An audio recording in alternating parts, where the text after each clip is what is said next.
in the thing here. Wait a second, sorry. There we go.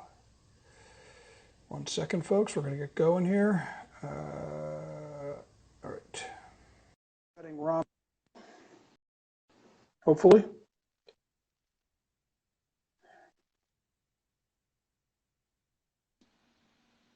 There he is. How are you? Hey, doing well, doing well. How are you? Good. I wish I could grow my hair out like you are. You don't wish it at all. It's a production to just properly get out of the shower these days. So, Yeah, well, I did my hair over the weekend. Here you go. See, okay. there you go. There you go. It's efficient. It's So, efficient that way. yeah, it's extremely efficient. Tell me about it. Well, anyway, good to see you and to reconnect, and happy that we got a bunch of people joining us here, which is good. And happy to have a little bit of a discussion on what's going on at Lifehouse and just in the hospitality world in general. Let me, Rami, if you just give me the stage for about a minute and a half, let me Perfect. run through our little housekeeping things and then we'll get going. Um, so a bunch of great programming this week. Want to chat about that real quickly. Tomorrow, Jacob Cooper is going to be talking with John Grosser. Jacob is managing director and partner at MSC Retail. MSC is a really active retail broker and programming group based here in Philly, but also have offices in New York, and I think could do a bunch of stuff in DC as well. Really understand what's going on in retail and restaurants, and really looking forward to hearing what Jacob has to say. Very sharp guy. John Grosser of RCCB Law is going to moderate that. They are one of our sponsors, and we're thankful to them. Thursday, talking with Phil Tufano of Sightline Hospitality. He's the chief operating officer and an amazing operator, and really going to talk about sort of reopening.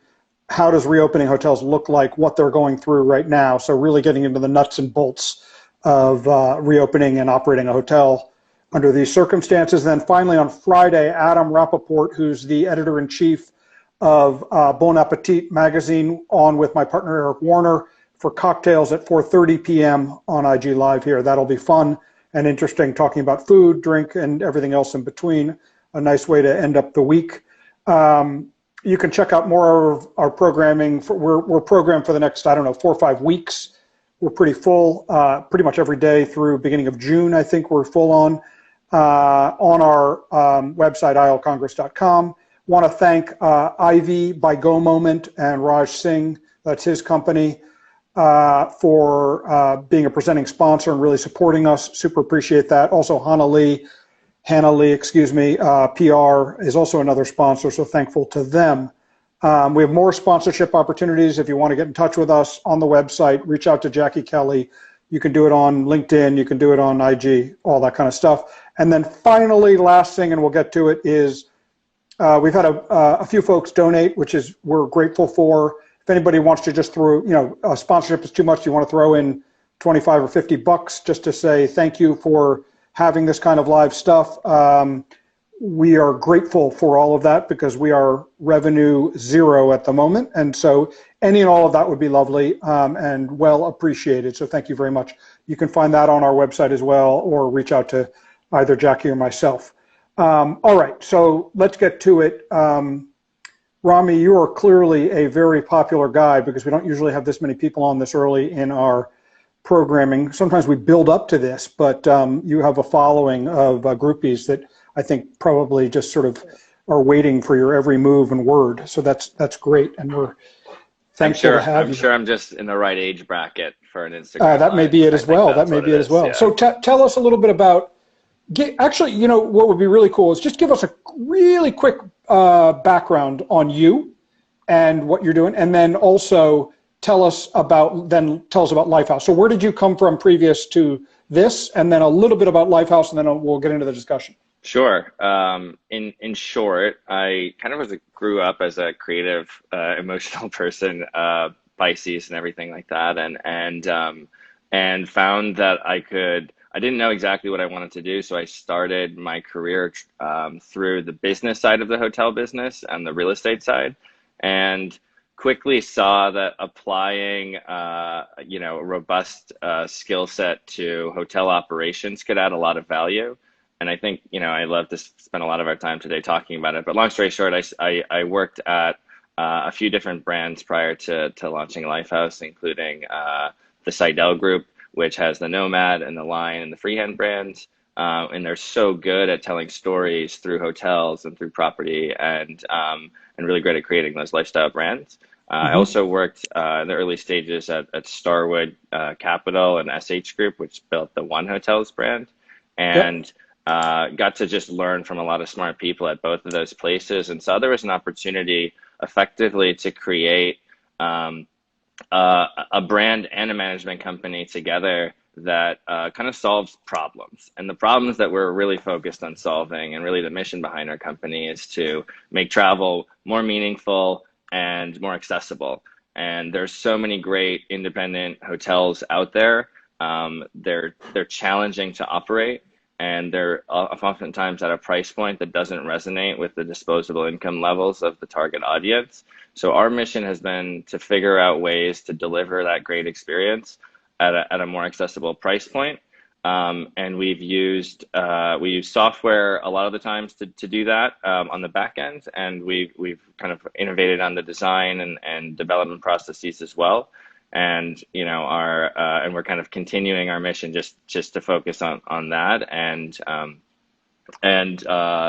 we are not just delivering hardware or tech, as some popular belief may have it. Hmm. Hmm. When you and I spoke, we chatted about using technology, and you were good to correct me, which was I was happy for. But one of the things I've seen coming out of uh, this crisis is people saying, "Oh, it's going to be a lot of changes. Could you use technology so that people don't have to interact with one another, and so that people can stay safe and so forth." And listen, I think staying safe and so forth is very, very important. But people not interacting with one another, that takes away what I would call hospitality.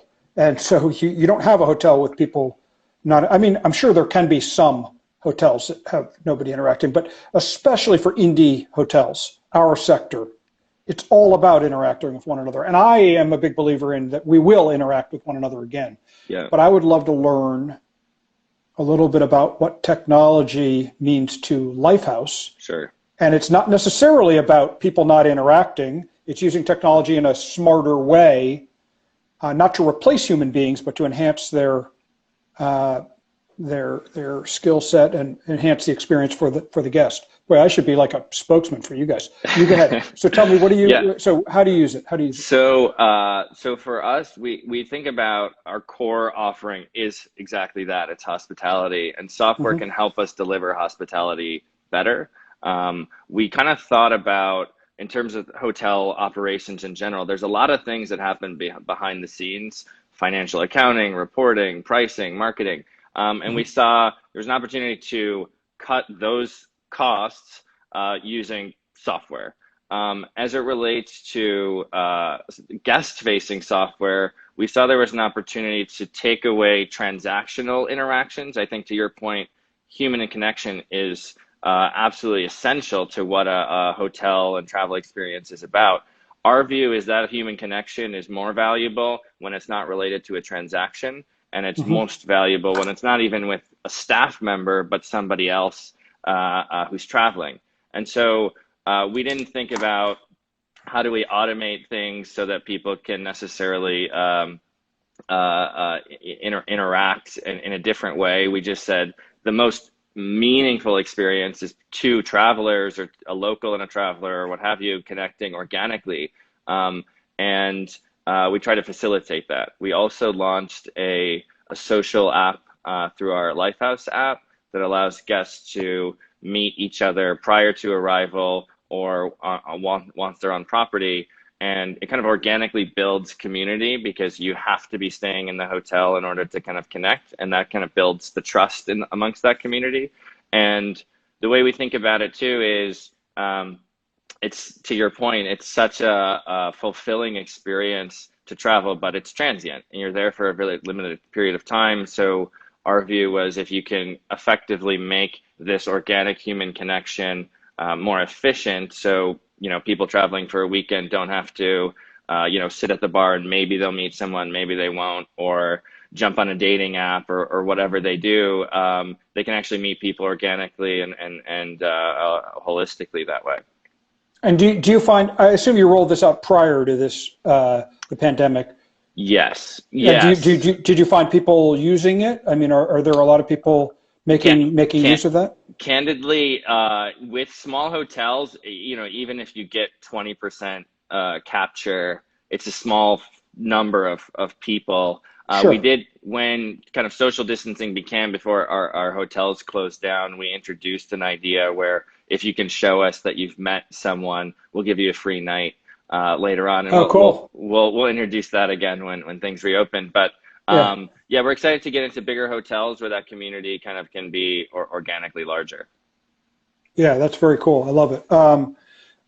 So by the way, we've a bunch of folks on watching right now, which is awesome. So if you guys have questions, throw them out there. Harsha just threw one out there. Is it becoming a bit of a dating app? That was her question. That's an interesting question. The short answer is no. I think we don't want to constrict people to using it for what they want to use it for. But the user experience is quite it allows for people to so the way it works is you wave to someone and they can accept your wave before Got you it. message with them. So no, it's not meant to be romantic, and I think that's the challenge with the products that are out there today is how do you meet people when you're traveling, um, and to follow up on Harsh's Yeah, question. there's Harsha. Harsha will not let this go. Um, I uh, like it. It's good. if people want to use it for romantic reasons, be our guest. It's not meant to be that. And then soon we'll link into LinkedIn. So actually, it's for business travelers, looking to network. And I think to your point, so many times you pick a hotel based on the crowd that's there, but it's tough to meet them.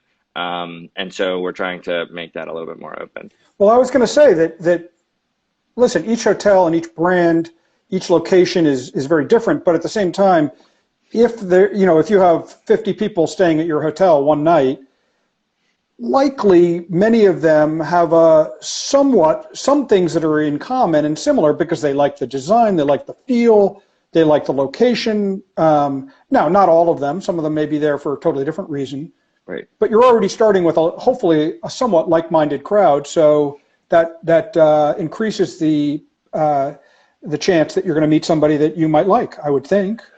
Yeah, I agree. And I think, look, a lot of folks have tried to create these network products, and our view is it's hard to get people to pay for something like that, and therefore it's hard to build a Mhm. business around it. Our view is it is an experience enhancing feature. It's not, we don't charge people for it. You get access as long as you book. And I think what's really great is the goal for us isn't to monetize it. The goal is to elevate the experience, and I think that's why the travel industry hasn't quite figured out how to do that previously. There's a lot of people that want to connect when they're Got it. traveling. Got it. That's wonderful. Wonderful. So how many properties do you guys have right currently?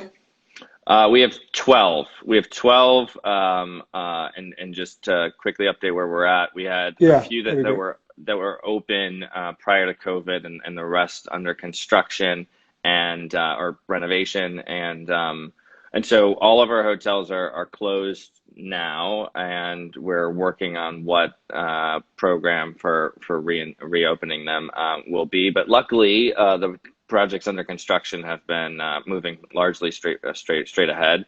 So we're still hoping to have all 12 open by the fall. Cool. So, and I know at least a few of them are in Florida or Miami. Yep. And then where else? Remind me. We have Nantucket, Chattanooga, Brooklyn, Denver. We have Long Island. We're on What Long am Island. So we haven't announced it yet, so I don't want to Oh, okay. but it won't be it'll be near the Hamptons, I guess I can say that. Okay. Um, yes. So and then actually we just signed one in Bali, believe it or not, Ooh, which is cool. Right exciting. on. Exciting, yeah. Right on. That is exciting. That's exciting. Very cool. All right. Well, the next time you're out, by the way, if you're going out to your property on Long Island, you got to let us know. My partners, I'm involved with my partners in two up on the North Fork. Oh, okay, amazing. Love to chat about that. There's some great Yeah. little hotels out there.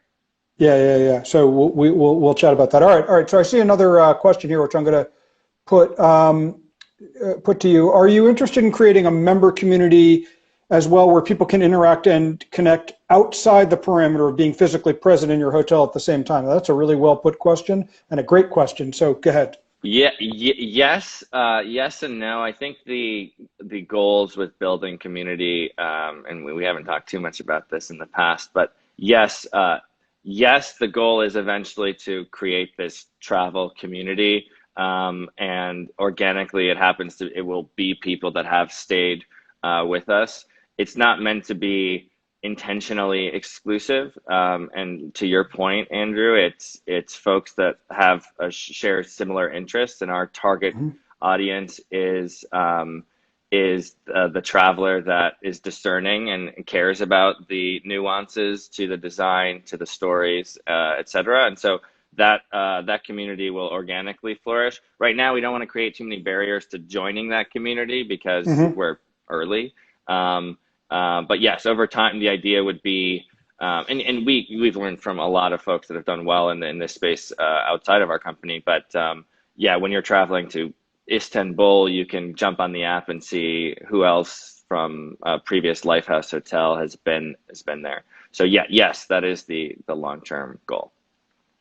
Got it. So interesting. I love that idea as well. Talk about, what do you think happens to our industry, both good and bad, going forward, because of what we're going through now? Are there some good things that are learned? Are there some things that'll change for the worse because of what's happened? Do you think just start with that for now? Sure.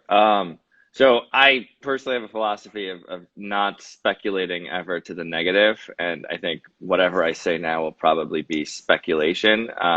So I try to keep an optimistic perspective. Um, I do think that the hotel and the restaurant business, we operate in concept bar restaurants as well, and I see there's some great team members of ours that are on here, which is so nice to see. And long story short is I think the restaurant industry has been hit really hard, and some of these restaurants didn't make money to start.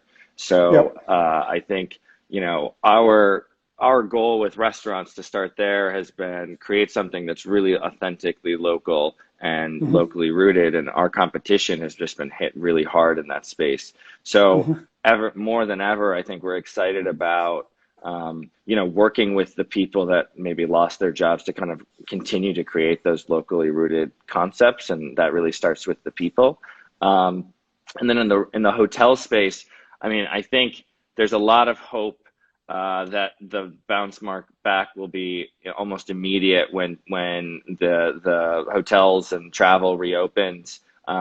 I personally think if you have the high unemployment levels that with this economic shock that we've had, um, manifest in lower consumer spending. So I think it's going to be tough to bounce back immediately. And so what I really appreciate about circumstances like this is lower revenues and the recessions, if you will, really force you to think creatively about solving a problem and delivering the same product at a much lower cost, which is Agreed. really our DNA. So I think.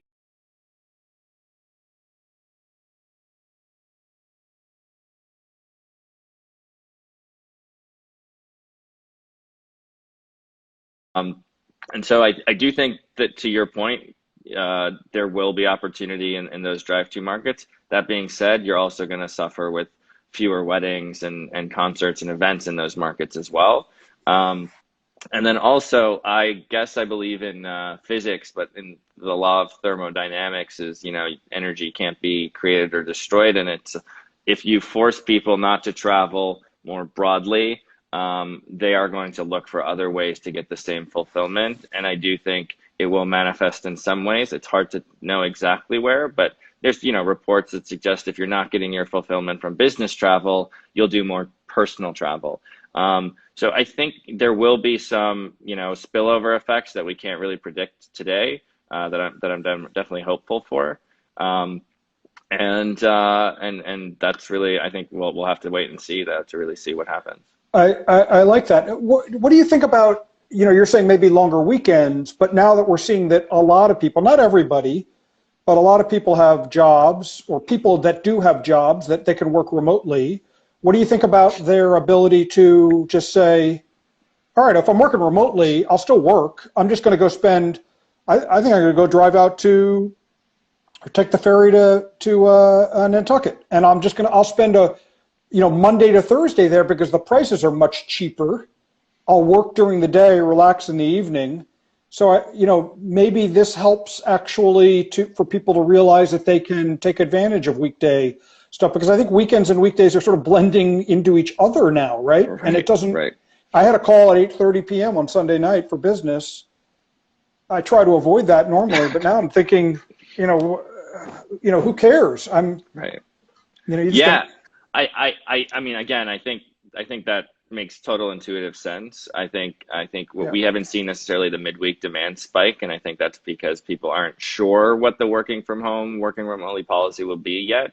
Right. But yeah, it makes total intuitive sense, and yeah, we're definitely hopeful for that. And I also think there was a trend prior to COVID, of people, at least in my generation, where people are taking on work that's more meaningful to them. And so whether they're working from home or remotely, they're working on the weekends, even when prior to COVID. So what happens is you have a lot of people working organically in these properties and looking for that connection. And even our office, we have an office in the wonderful Noya House in New York, which is an amazing space. But we still have a lot of people working remotely. It's sometimes more efficient. So to your point, yes, I do think there'll be an uptick in that related travel for sure. Oh, that's wonderful. That's wonderful. Okay, so a couple more questions here. One, I didn't see Harsha, so I'm going to get back to that. But somebody is asking, what's the hiring process looking like for you guys right now? I mean, where are you in that? And I'm assuming you've had to furlough a bunch of folks, as have pretty much every hospitality company. What are you thinking right at the moment? Yeah, it's tough, and obviously it's been a tough situation, because obviously people that are furloughed can't get other jobs.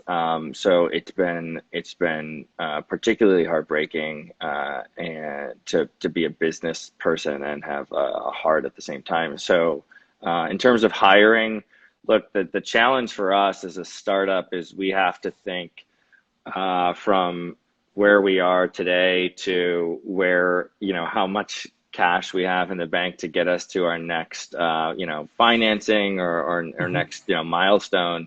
And we have a lot to prove in that time period. So we have had to furlough a number of people at the properties and also at the corporate level. And it's tough because we have such an amazing team.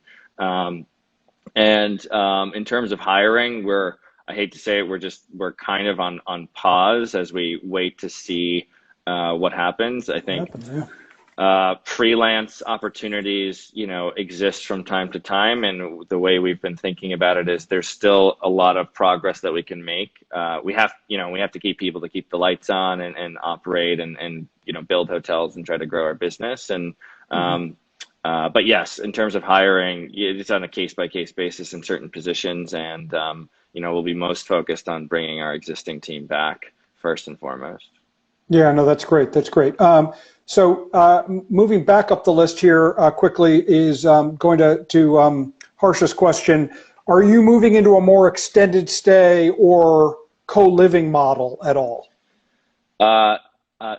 Uh, so I think those are two different concepts. I think Agreed. extended stay. I think what we offer. Oh, there's some good news in the comments. Sorry to get distracted. No The problem. That's good. I think from an extended stay perspective, we do offer reduced rates for longer term stays. Um, Hmm.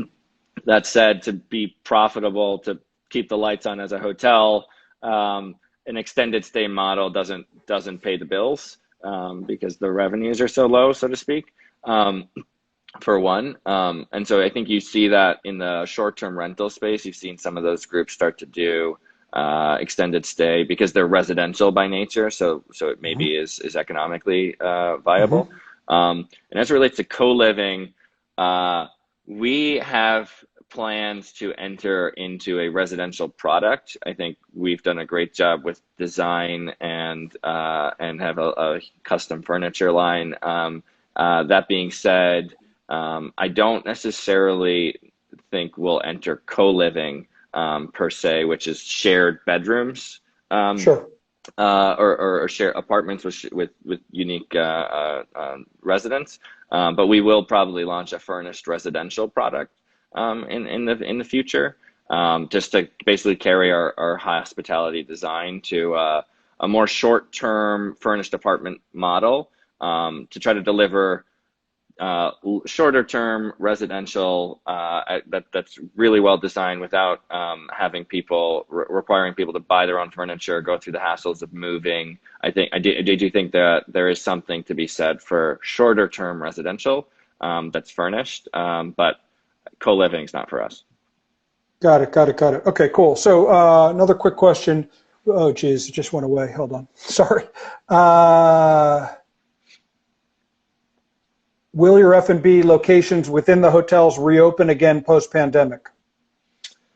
Yeah, yes. I think the timing is the challenge. Obviously, I think Florida. I'm in Florida, and the state has opened a lot of the state, but not Miami, where our hotels are at 25% capacity. I think I don't know. I can't see many restaurants making economic sense to open if they only have 25% capacity. Um, that would probably be true for us. Yeah. We Yeah. will, yeah. I think the nice thing about our venues is they're not massive, massive restaurants and bars. They're actually cute, quaint. I don't want to say holes in the wall because they're beautiful, but they're small and they're intimate. So yes, we will open. I think the challenge with Florida is the summer is pretty rough as it relates to travel demand and also restaurant demand. So we'll see. We're playing it by ear. We have we're anxious to reopen, and we have great team members that we're hoping to bring back sooner than later. Very cool. Very cool. All right. So I just want to make note of this one comment here, which is a comment more than a question. But Flair Airlines says that they're already seeing a pickup in domestic travel for the summer months. People will probably be more comfortable traveling domestically this summer. That's cool. I don't even know what Flair Airlines is, but thank you. Canadian, I think, is a Canadian airline. Canadian. All right. Very cool. Love it. All you Canadians, we welcome you to the United States if you'd like to come. All right, and then let's see. Assuming the pandemic causes deurbanization away from major metropolitan cities because of the density, how would that change your analysis of prospective hotel locations? So the interesting thing. So can I ramble for a minute on this? I think Go for it. hotels are complex. It's not just about creating an amazing guest experience or design or restaurant. There's a real estate component. There's a financing component. And we can't just go to a place and pick a perfect hotel that we want, buy it. We don't actually buy our own hotels. We work with great capital partners of ours. So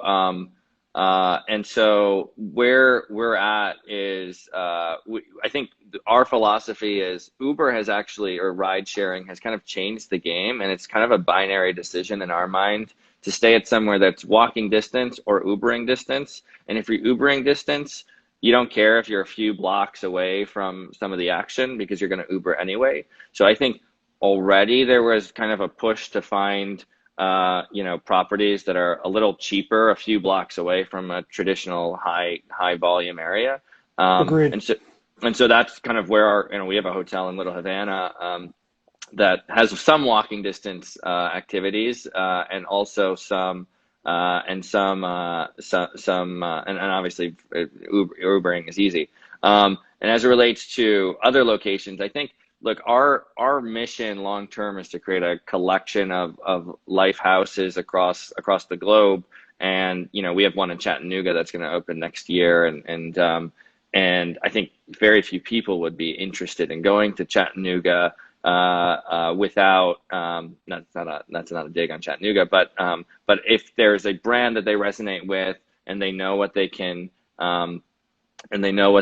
get in a new market, I do think we can encourage new travel to new markets if there's kind of tastemakers in that market. And so we work closely with the local tastemakers to deliver that. And yes, long story short is I do think new markets will evolve out of this for sure.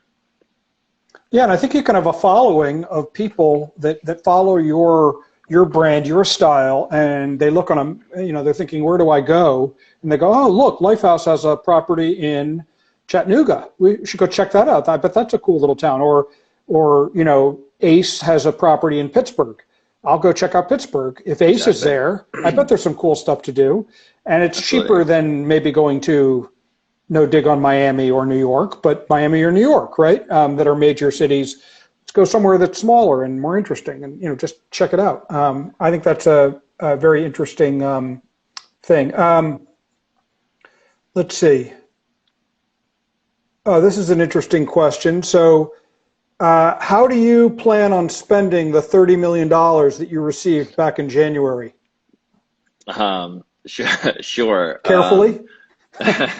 Yes. So I think generally the way our business is structured, it's primarily all spent on people, whether that's software engineers to help us build interesting software, or designers, or operations folks. And so the money is being spent on people. And I think we've focused on small hotels where it takes a while to kind of get to a critical mass where there's meaningful revenue that comes into our company. And our view is we needed a lot of runway or kind of continue to build an authentic brand without diluting it. So the money is continually being spent on people. That's probably 95% of the cost, with the exception of course of office space and travel and that sort of thing. But yeah, it's primarily salaries.